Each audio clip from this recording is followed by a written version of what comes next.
Hello, Beshi! So, nandito tayo ngayon. Si ate magluluto ng para sa lunch namin. Stir-fry Korean style chicken.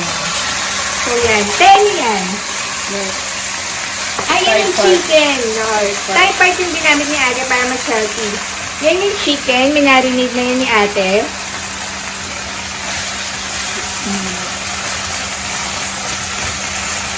Tapos, tignan natin yung ingredients.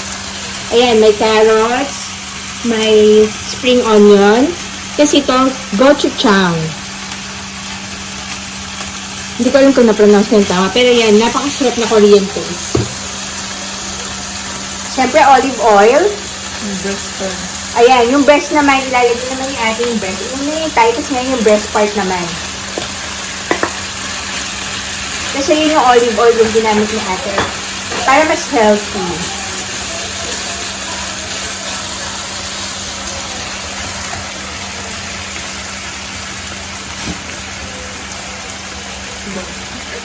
Ayan, next naman yung white onion.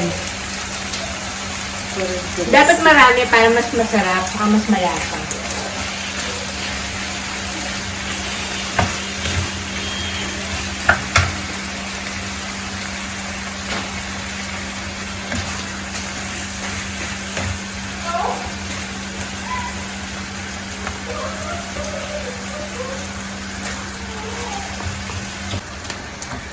So, i-cover muna ni ate. Mga 5 minutes siguro natin. Simmer muna natin. Tapos mamaya balik tayo. Lalagay ni ate yung carrots, tsaka yung spring onions, tsaka yung Korean paste.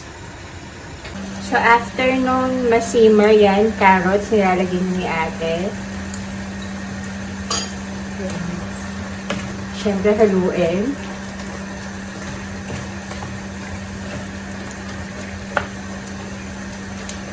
Tapos next, yung spring onion. The rest ko, i-garnish na. Tapos yung iba dyan, ipang-garnish na ni ate mamaya. Spell garnish. Yan. Ano sa Tagalog niya? Tapos maya-maya lalagyan ni ate yan ng ano, itong Korean paste. Ang ating favorite. May salt and pepper ba yan, te? And season with salt and pepper. Oh, yan. I-season with salt and pepper. So, yan. Mamaya papakita na namin ang finished product. Ayan. So, ito na yung stir-fry Korean style chicken ni ate. Yan yung lunch namin ngayon.